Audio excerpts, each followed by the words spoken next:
Assalamualaikum warahmatullahi wabarakatuh. Kami dari kelompok 6 akan menjelaskan manfaat bermain bagi perkembangan anak. Nah, sebelum melanjutkan ke materi, izinkan saya untuk memperkenalkan anggota-anggota kelompok kami.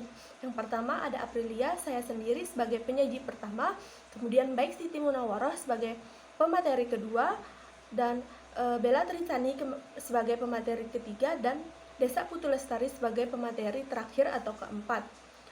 Baiklah, langsung saja ke materi. Di sini saya akan menjelaskan tentang manfaat bermain bagi perkembangan aspek fisik dan aspek motorik. Nah, sebelum saya menjelaskan manfaat bermain bagi perkembangan aspek fisik dan motorik, di sini saya akan menjelaskan manfaat bermain bagi perkembangan anak. Bermain memiliki banyak manfaat bagi anak. Seperti yang telah dijelaskan oleh Hamid M. 2002, kegiatan bermain dapat menyegarkan dan mengembangkan kemampuan-kemampuan kognitif melalui kreativitas anak, memecahkan masalah dan menguasai konsep-konsep. Nah, selanjutnya di sini saya akan menjelaskan manfaat bermain bagi perkembangan aspek fisik. Ketika seorang anak bermain mendapat kesempatan untuk melakukan kegiatan yang melibatkan banyak gerak-gerakan tubuh sehingga membuat tubuh anak menjadi sehat karena banyaknya pergerakan yang dilakukan oleh anak.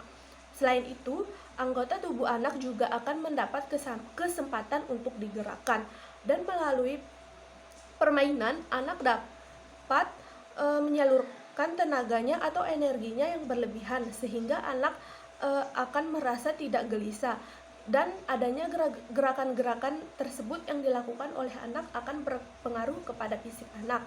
Kemudian yang kedua yaitu manfaat bermain bagi perkembangan aspek motorik, di mana aspek motorik ini tentunya sangat berkaitan dan saling berhubungan dengan aktivitas bermain karena membutuhkan pergerakan. Selain itu, aspek motorik ini juga dapat melatih motorik kasar dan motorik halus, di mana motorik kasar ini lebih kepada aktif bergerak, misalnya anak bermain kejar-kejaran untuk menangkap temannya. Kemudian motorik halus ini tidak melakukan kegiatan berat atau tidak melakukan kegiatan pergerakan yang sangat aktif. Contohnya motorik halus ini yaitu seperti mewarnai dan menggambar bentuk-bentuk. Sekian dari saya, lebih kurangnya saya mohon maaf. Saya lanjutkan ke pemateri kedua. Terima kasih. Baiklah, saya Baik Siti Munawarah sebagai penyaji kedua akan melanjutkan penjelasan mengenai manfaat bermain bagi perkembangan aspek sosial dan manfaat bermain bagi perkembangan emosi. Jadi poin yang pertama yang akan saya jelaskan yaitu manfaat bermain bagi perkembangan aspek sosial. Bermain dapat melibatkan kemampuan anak untuk berkomunikasi, bekerja sama, saling menghargai dan menerima pendapat yang berbeda dengan dirinya. Jadi, dalam melaksanakan aktivitas bermain ini, anak mampu untuk mengembangkan kemampuan berkomunikasinya, kemampuan untuk bekerja sama dengan teman sebayanya. Jadi, dalam aspek sosial ini sangat berkaitan dengan hal tersebut, sangat berkaitan dengan tentang kerjasama, kemudian berkaitan tentang komunikasi dengan teman sebayanya.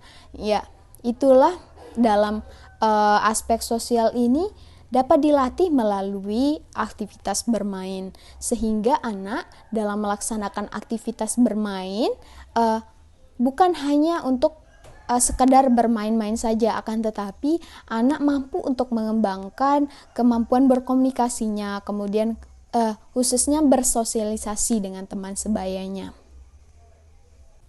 Untuk poin yang kedua, saya akan menjelaskan tentang manfaat bermain bagi perkembangan emosi.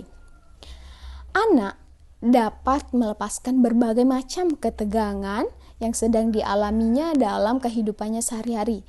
Jadi melalui aktivitas bermain ini, anak dapat melepaskan berbagai macam ketegangan-ketegangan. Selain itu, ketika seorang anak bermain bersama teman-temannya, bersama teman sebayanya, anak akan mempunyai penilaian terhadap dirinya sendiri.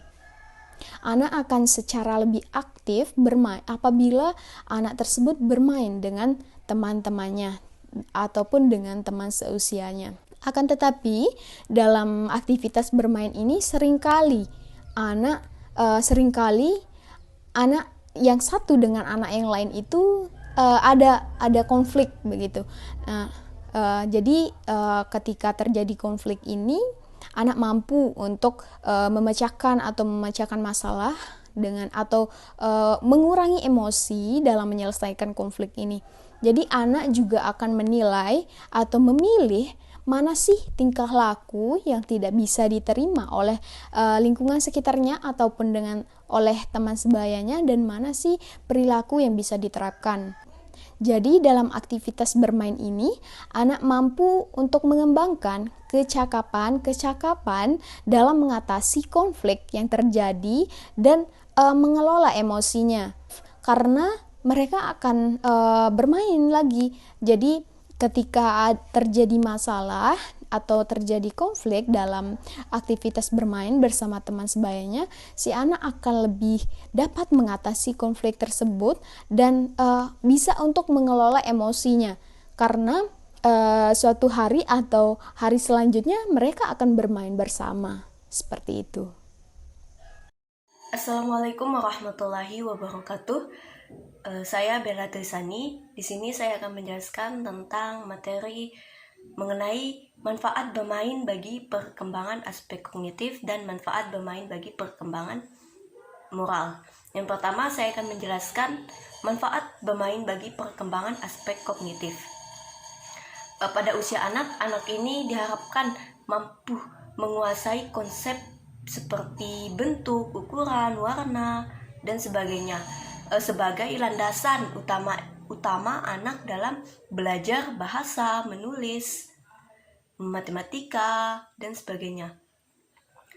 Nah, dengan konsep dan pemahaman tersebut, anak dapat dengan mudah dicapai atau diperoleh dengan kegiatan bermain.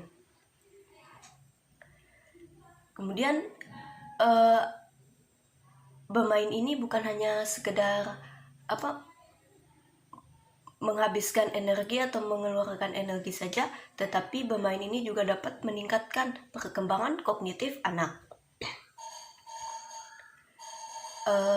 Seperti ketika anak bermain dengan orang tuanya, teman, sahabat, anak ini akan banyak mengajukan pertanyaan tentang suatu hal gitu. Dengan bertanya anak dapat mengasah keinginan tahuannya yang tinggi dan mengembangkan atau meningkatkan kognitif anak tersebut. Seperti ketika anak bermain sepak bola, anak dengan mudah mengetahui bentuk bola itu seperti apa, warna bola itu apa. Nah, dibandingkan dengan guru mengajarkan di kelas tanpa adanya kegiatan atau aktivitas bermain. Kemudian yang kedua, manfaat bermain bagi perkembangan moral. Bermain bersama teman merupakan jembatan kita untuk melihat perkembangan moral anak. Moral seorang anak dapat dilihat ketika dihadapkan dengan situasi, misalkan teman menumpahkan air, kan dengan situasi misalkan teman menumpahkan air ke bajunya. Nah, pasti respon si anak yang ketumpahan air di bajunya ini pasti responnya berbeda-beda. Nah, disinilah pentingnya peran orang tua atau guru dalam mengarahkan atau mengajarkan anak ini mengucapkan kata maaf ketika melakukan kesalahan, kemudian kata minta tolong, kata terima kasih, salam, dan sebagainya. Kemudian bermain ini juga dapat mengajarkan anak cara menghargai dan tidak memaksa kehendak temannya. Sebab ketika dia memaksa kehendak temannya, maka dia akan dijauhi oleh teman-temannya. Sandrock berpendapat bahwa perkembangan moral anak ini mencakup perkembangan pikiran, perasaan, dan perilaku. Sehingga bermain ini dapat meningkatkan perkembangan moral anak. Bermain juga dijadikan wadah untuk meningkatkan perkembangan moral anak. Baik, sekian materi yang dapat saya sampaikan. Wassalamualaikum warahmatullahi wabarakatuh. Baik, perkenalkan, nama saya Desa Putri Lestari. Di sini saya sebagai pemateri keempat atau pemateri terakhir yang akan membahas tentang salah satu manfaat bermain bagi anak, yaitu manfaat dalam mengembangkan kemampuan bahasa anak. Menurut Hamid tahun 2020, bahasa merupakan suatu sistem bunyi, sebuah perkataan dan bentuk ataupun struktur kata yang digunakan oleh manusia dalam berkomunikasi. Dengan menggunakan bahasa, tentu akan lebih mudah dalam menyampaikan maksud dan pesan dari peserta didik atau anak yang satu dengan yang lainnya, ataupun dari seorang guru ke peserta didik maupun sebaliknya. Agar seorang anak dapat mengembangkan tingkat kebahasaannya pada masa prasekolah, guru sebagai fasilitator mulai memperkenalkan huruf-huruf kepada anak pada saat bermain, atau menyediakan sebuah permainan dalam mengenal alfabet atau huruf. Atau bisa juga guru melakukan tanya jawab kepada siswanya secara lisan yang bertujuan untuk melatih kebahasaan anak dengan memberikan rangsangan kalimat tanya kepada anak. Kemudian anak tersebut akan berpikir dan mulai menggunakan kata yang tepat dalam menjawab pertanyaan gurunya tadi. Kemampuan bahasa anak pada saat prasekolah dapat dioptimalkan juga melalui kegiatan membaca buku cerita. Walaupun seorang anak belum bisa membaca, namun bisa dengan pendengaran saat mereka belajar kosakata yang baru, bahkan mampu menceritakan kembali dengan menggunakan bahasanya sendiri. Lalu menurut pendapat Vygotsky dalam Selamat Suyatno tahun 2005 halaman 125 menyatakan bahwa bermain dengan bercakap-cakap yang menggambarkan anak sedang dalam tahap penggabungan atau menggabungkan pikiran dan bahasa sebagai satu kesatuan yang utuh. Jadi, dengan melakukan aktivitas atau kegiatan bermain secara otomatis, bahasa anak akan dapat berkembang dengan baik. Mungkin itu saja yang dapat saya sampaikan. Terima kasih.